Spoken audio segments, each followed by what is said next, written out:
He gets overstimulated and starts nipping sometimes. Or when you stop, or he's not gonna cooperate here. He's just gonna get hair on me. Laura, where were you born? I was born in Winfield, Kansas in 1955. Was anybody in your family artistic? I had an aunt that did oil painting up at KU and did some pretty nice stuff, yeah. Mm-hmm. My father did cartooning. He was an engineer. He did imaginary, very strange animals in cartoons. And then my brothers and sisters, we always did a lot of craft things when we were young. Okay. A lot of Christmas ornaments and things like that. But played with crayons a lot. Mm-hmm. But not so much fine art until I got older, not so much oil painting or anything. Where did you study? Where did you go? Do you have formal art education? Or? I went to school there in Tulsa, half days. I only needed to go to high school and another half day to get the last year, my senior year, to get enough credits to graduate. So the other half day, 5 days a week, I went to a place called Art Students Academy and studied with a woman named Pat McGuffin. And then later I went up to New York City to study with one of her teachers, Michael Aviano. And that was New York City, or? New York City, yeah. I lived in Manhattan and of course went to all the museums and worked and went to school. And I was 19 then, so it was quite an adventure. Were there a lot of other people you could study from? Was there a big choice back then when you were studying? There probably was, but I was, this particular teacher had studied under Frank Reilly, an illustrator named Frank Reilly, and he taught for a long time at the Art Students League. And so I was pretty convinced that I wanted to stay with that program right then. It was very controlled. It was a good program for learning values. We mixed out our strings of grays, and everything was done in strings of values. And so I was committed at that time to that type of program. So when I went to New York, I was studying with her teacher. Reilly had died by then, and Michael Aviano had taken over his classes after his death, so I knew that he was a teacher for that same program. Mm-hmm. Hey, Sky. This is my buddy, Sky. Do you remember an event or a series of events that led you to art, fine art? I mean, was there anything kind of? Well, I always was intrigued by it, and I think I always loved art, but I wouldn't say I was real good at it. Really showed a lot of talent early on, but actually, when my brother went to college at OSU, and he got an art scholarship, and he didn't really like the college art program, so he dropped out, and then he got in this art school there in Tulsa full time. And I really sort of thought my parents would think I should get a part-time job, so instead of doing that, I decided to go to art school half days and ended up, just getting hooked on it. And that's kind of the event. Not very romantic, but that's the way it worked. About when did you feel, not necessarily age-wise, but when did you feel that your art was getting closer to your vision? I guess I would either say that, there's been several times in different mediums where I felt I was getting close, but either that or I would just say my vision's a moving target. I don't really know. It seems like I'm always, I can't say I've ever been totally satisfied. It's just always.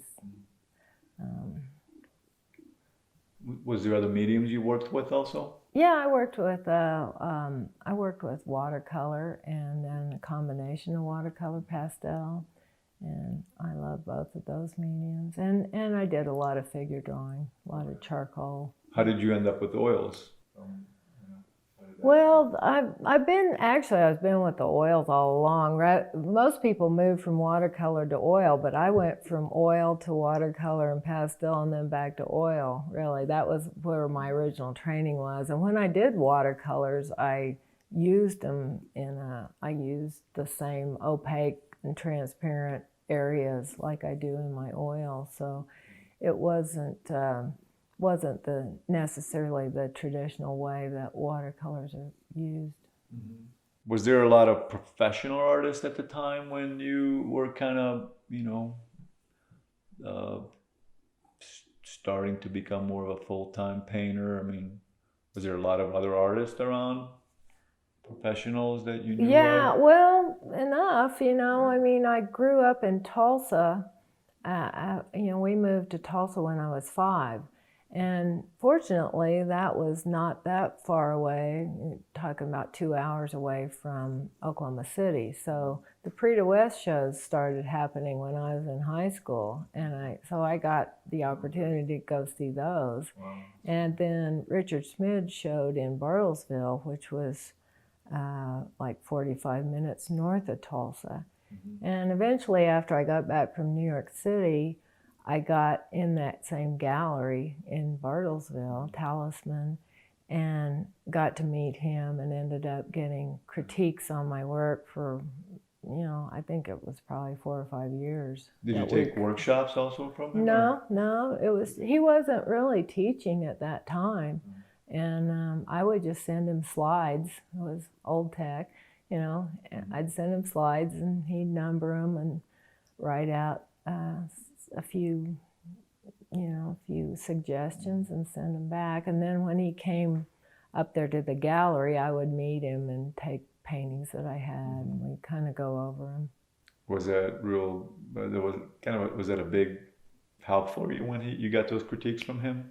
It was. I mean, I would say that an awful lot of it, looking back on it, to me, seemed more like moral support rather than so much do this here. I think a lot of, I studied his books and looked at, looked at the paintings a lot, but it was just such a boost to have somebody, interested in what you were doing and keeping up with it. Yeah.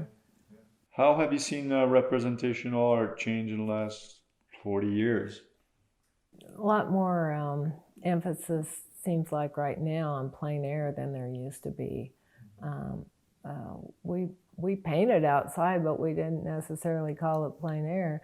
So it just, and there weren't when I first started out, there weren't the pochade boxes, the little painting boxes you could go out. I made one out of a cigar box once, and my uncle made one, back before you could buy them so easily. So that's different, But at the same time, I would say maybe there's a little more emphasis on, I think in general, there's more people working from photographic reference than there used to be in fine art. That's my other question, is that do you think painting from direct observation is important, and why? Oh, absolutely. I honestly, in all honesty, I feel like a lot of the appeal of my work is that because I'm mostly a still life painter, and I think my work has that direct observation from life. I never do the still lifes from photographic reference, and I think the viewers pick up on that and relate to it better. That's just my theory. I mean, nobody would be able to, necessarily isolate that as being the reason they like it, but there's just And I think everybody I've ever known that successfully worked from photos, which I've done, but everybody that I know has worked from life a lot, so that they know those subtle differences that aren't always captured by a camera. Mm-hmm. Do you think the camera is a good tool? Well, of course, yeah. I mean, there's some things, action and stuff that obviously animals that can't really be done. I mean, I've painted my own pets, and even when you think they're asleep, they start moving around a lot more than you would guess. So there's certain subject matter that can't, and even the still lifes move a lot more than you'd think. Some of the flowers last a day or less, so you're moving pretty fast sometimes. But that same, on the other hand, if you have unlimited time, that can kind of make your paintings tight and stiff. So that push to go faster isn't always a bad thing. How do you think the internet has affected fine art at all, if it did, or any ways? Or well, we've all got more access to more influence. I don't know that I think maybe it's too soon to know how that changed the whole trajectory of art, but there's no doubt it did. No question. Yeah. at least the business part, you think, or? Yeah, the business part too. Yeah. I mean, I live in Taos, and people, really, a lot of collectors used to make pretty much of a pilgrimage out here every fall. And I think, now that they can go online and see them from wherever they are at, it's that a little of that dynamics changed. What kind of advice would you give a young aspiring painter that might want to, pursue this full time, this fine art thing? Well, my taste in painting is toward representational work and creating form and depth. And I think if you're going to go that direction, learning how to see as an artist sees is a priority.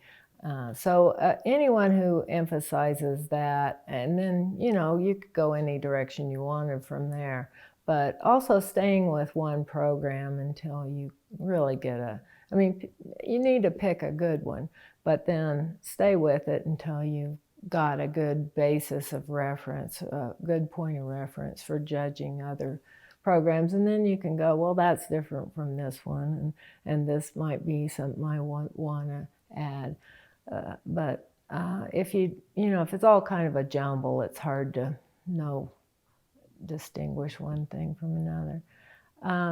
Should they go to art school? Is it important, or just finding a mentor, you think? Either one. I mean, if you could find a mentor, that's great. I mean, that would be ideal. Not everybody can. I mean, fortunately now there are ways to be in contact through the internet and online courses.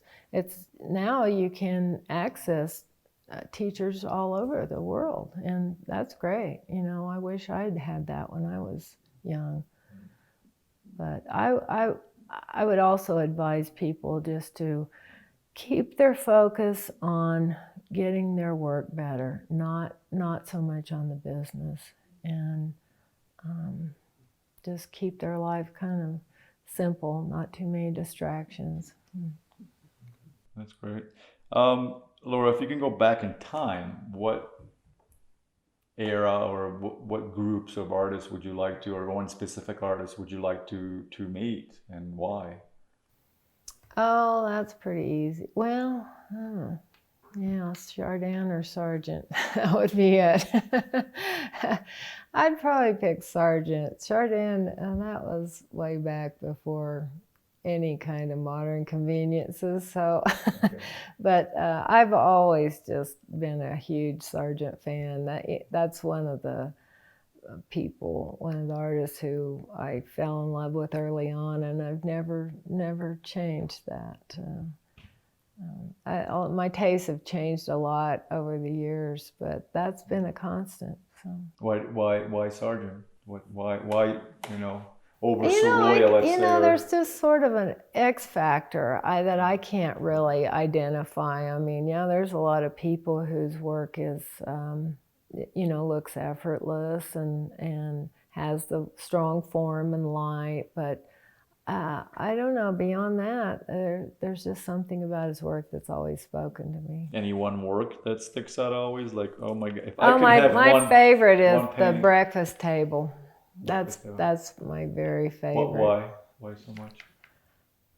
Oh, there again. I mean, it's just a quiet, kind of solitary sort of mood to it, and